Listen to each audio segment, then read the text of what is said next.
Aerobic respiration, ये aerobic respiration में involve होते हैं। अगर हम इसको सारी चीजों को किसी एक सिंगल लाइन में एक्सप्लेन करने की कोशिश करें तो बेटे माइटोकॉन्ड्रिया हमारे पास बेहतरीन लफ्ज है जिसके अंदर ये सारी की सारी कहानी छुपी होती है। और हम इसको एलैबोरेट कुछ यूं करते हैं कि माइटोकॉन्ड्रिया असल में रेगुलेट करता है मेटाबॉलिज्म ऑफ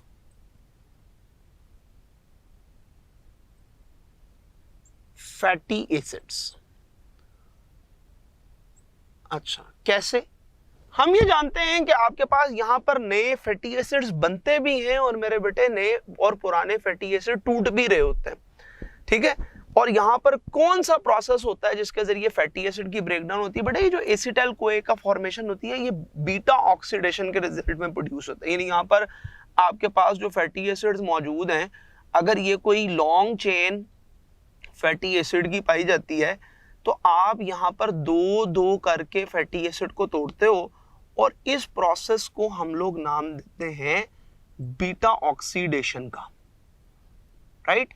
सो ये जो बीटा ऑक्सीडेशन आपके पास चलती है कि दो दो करके फैटी एसिड टूटते चले जाते हैं और वो एसिटाइल कोए में कन्वर्ट होते हैं, उसको हम लोग लाइसिस करते हैं। ये असल में कैटाबोलिज्म ऑफ फैटी एसिड है। अगर आपने नए फैटी एसिड्स की कभी सिंथेसिस करनी है तो वो आपके पास एनाबोलिज्म ऑफ फैटी एसिड है, तो यहां पर anabolism and catabolism of fatty acid दोनों प्रोसीड होते हैं।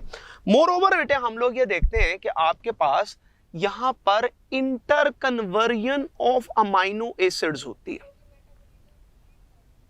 बेटे देखिए मेटाबॉलिज्म की जब कभी आप बात करते हो तो मेटाबॉलिज्म में दो रिएक्शंस आते हैं। मेटाबॉलिज्म में एनाबॉलिक रिएक्शन भी आते हैं और कैटाबॉलिक रिएक्शन भी आते हैं।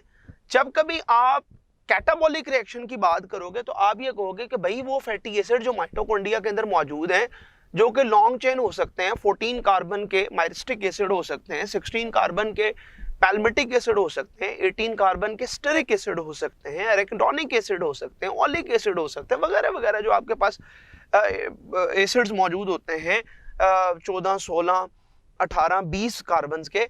तो ये जब कभी भी मेरे बेटे जैसे एरेकिडोनिक एसिड आपके पास 20 कार्बन का होता है, मैं कहता हूँ कि जी ये जब कभी भी आपके पास स्प्लिट होते हैं तो ये दो दो कार्बन्स एक दूसरे से सेपरेट होती हैं, जिसको हम लोग बोलते हैं बीटा ऑक्सीडेशन। बीटा ऑक्सीडेशन से आपके पास बनते हैं एसिटाइल कोए के मॉलिक्यूल। ये एसिटाइल कोए का मॉलिक्यूल क्रेब्स साइकिल को रेगुलेट करता है। सो यहां पर तो हमने फैटी एसिड के टूटने की बात की, इसको बोलेंगे कैटाबोलिज्म ऑफ फैटी एसिड। अगर आपको कभी फैटी एसिड बनाने की बात की जाए तो इसको बोलेंगे एनाबोलिज्म ऑफ फैटी एसिड, जिसको हम लोग कलेक्टिवली ये बोल रहे होते हैं कि यहाँ पे मेटाबोलिज्म ऑफ फैटी एसिड चलता है। मोर ओवर हम ये कहते हैं कि यहाँ पर इंटर कन्वर्जन ऑफ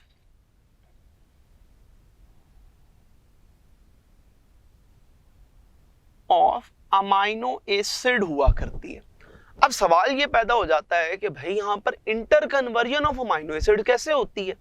देखिए बेटे आपको शायद याद होगा कभी आपने फोटो रेस्पिरेशन पढ़ा हो, अगर तो आपने फोटो रेस्पिरेशन में ये बात पढ़ी होगी कि हम लोग ग्लाइसिन को कन्वर्ट करते हैं सेरीन अमाइनो एसिड में।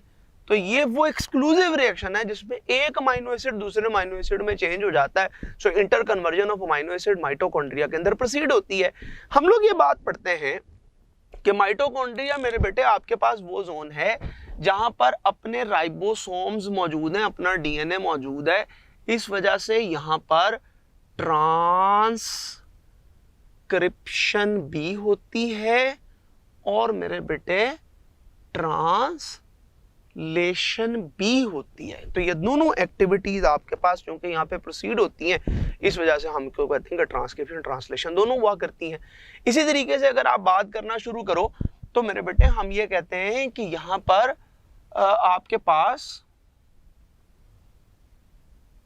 ऑक्सीडेशन रिएक्शन होते हैं, यानी पायरुविक एसिड ऑक्सीडेशन का जो रिएक्शन होता है, ऑक्सीडेशन रिएक्शन यहाँ पे प्रोसीड होते हैं। सो यहाँ पे पायरुविक एसिड ऑक्सीडेशन प्रोसीड करती है। सो ऑक्सीडेशन रिएक्शन ऑर्गेनिक मॉलिक्यूल की जो ब्रेकडाउन होती है वो आपके पास यहाँ पे हो रही होती है। सो हम ओ से इसको यूं याद करते हैं।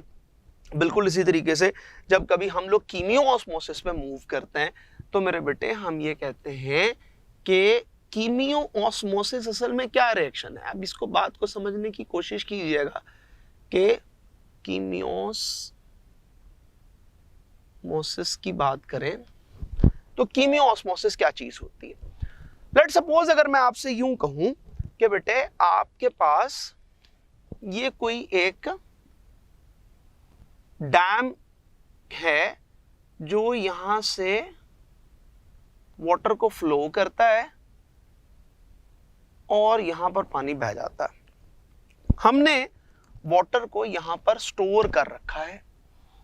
ये आपके पास इस एरिया पर वाटर स्टोर है और आपके पास इसके ये डैम है। This is a water hydro power dam. यहां पर आपके पास ये एक लेट्स सपोज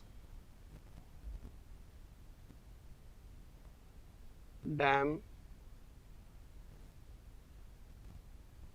के रास्ते में एक टरबाइन लगी है।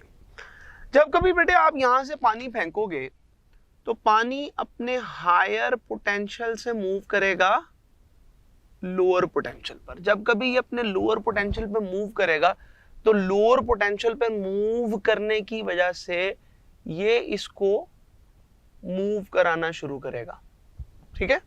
और इसकी बेस पर ये टरबाइन घूमना शुरू होगी। हम कहेंगे कि हम एनर्जी को हार्वेस्ट कर रहे हैं।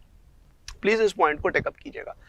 जैसे मैं ये कहता हूं कि अगर आपके पास लेट सपोज एक क्लासरूम है और उस क्लासरूम के अंदर these are two classrooms. This is a classroom F1 and this is a classroom F2, and these two classes are crowded by only male students. दोनों तरफ सिर्फ मेल स्टूडेंट्स पाए जाते हैं। अच्छा, अब ये मेल स्टूडेंट्स को कोई क्लास में चार्म नजर नहीं आता है, उनको कोई समझ नहीं आती है। F1 के बच्चे F2 में मूव करते रहते हैं, F2 के बच्चे F1 में मूव करते रहते हैं। ये कॉन्टिन्यूअस बेटे मूवमेंट जारी है, कॉन्टिन्यूअस लोग इधर से उधर मूव करते रहते हैं क्योंकि किसी को कॉन्सेप्ट क्लियर नहीं होता है, किसी को लाइट क्लियर नहीं होता है, किसी को कोई प्रॉब्लम होती है। हम ये कहते हैं कि एडमिनिस्ट्रेशन ने किया यूं कि यहाँ पर कुछ फीमेल के एडमिशन कर दिए।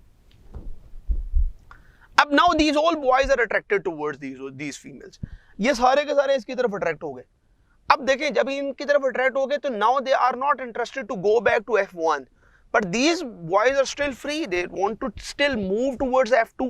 तो हमने कहा जनाब ये जो F1 से F2 की तरफ मूवमेंट हो रही है ना, ये असल में इन वाटर मॉलिक्यूल के पोटेंशियल हाई है। मतलब इसको अगर मैं इसको यूं एलैबोरेट करूं कि ये सारे के सारे आपके पास असल में वाटर के मॉलिक्यूल्स थे।